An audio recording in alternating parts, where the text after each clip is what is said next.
Bon, si tu as regardé les 2-3 premières étapes, tu as dû voir qu'il y avait un chrono par équipe d'entrée. Évidemment, dans cette Vuelta, ça sera samedi à partir de 14 heures à suivre sur les antennes d'Eurosport, je le rappelle. On n'en fait pas beaucoup de contre-la-montre par équipe dans une carrière. Il y avait celui de Burgos. Est-ce que c'est euh, une discipline, le contre-la-montre par équipe, que tu apprécies? Ouais, c'est une discipline que j'apprécie. Après, voilà, il faut vraiment, c'est une discipline qu'il faut vraiment travailler et c'est pas évident parce qu'on est sur différents fronts différents. Voilà, c'est vraiment en stage Ouais. dès le début de saison qu'il faut travailler et après il y en a qui partent en Australie, il y en a qui commencent plus tard et tout. Donc au final, à la composition de la Vuelta, ça sera complètement une équipe complètement différente avec laquelle on aura travaillé le contre-la-montre par équipe en stage.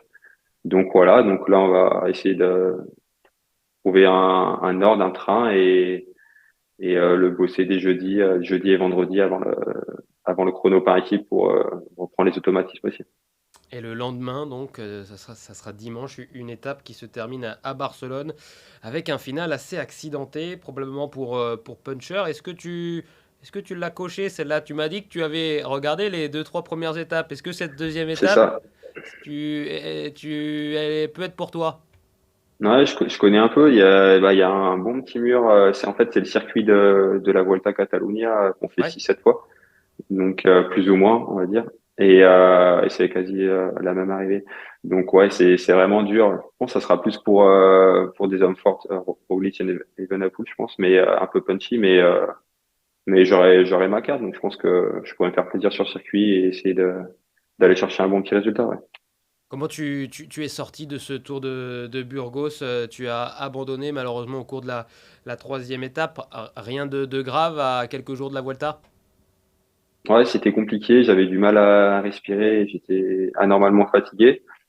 Voilà, donc j'ai fait une petite prise de sang et j'ai eu un petit virus, du coup, voilà. Mais tout est en train de rentrer dans l'ordre. Aujourd'hui, j'ai fait une belle sortie avec pas mal d'intensité et voilà, je suis devant vous, je suis en forme.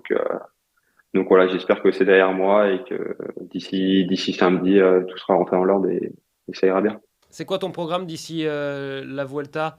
Encore une petite sortie d'entraînement, un peu de foncier ou ça va être tranquille jusqu'au départ pour l'Espagne? Enfin, pour Ah, l'Espagne, toi tu y es ouais, déjà, toi, alors ça va. bien sûr, du fait de mon abandon à Burgos, on fait un peu au jour le jour. Voilà, mais nous, on part tous mercredi. Bon, moi, c'est facile, du coup, je suis à 1 heure de route. Et non, demain, c'est une petite récup, comme j'ai fait 2 jours un peu intensifs pour réveiller mon organisme suite à ce virus.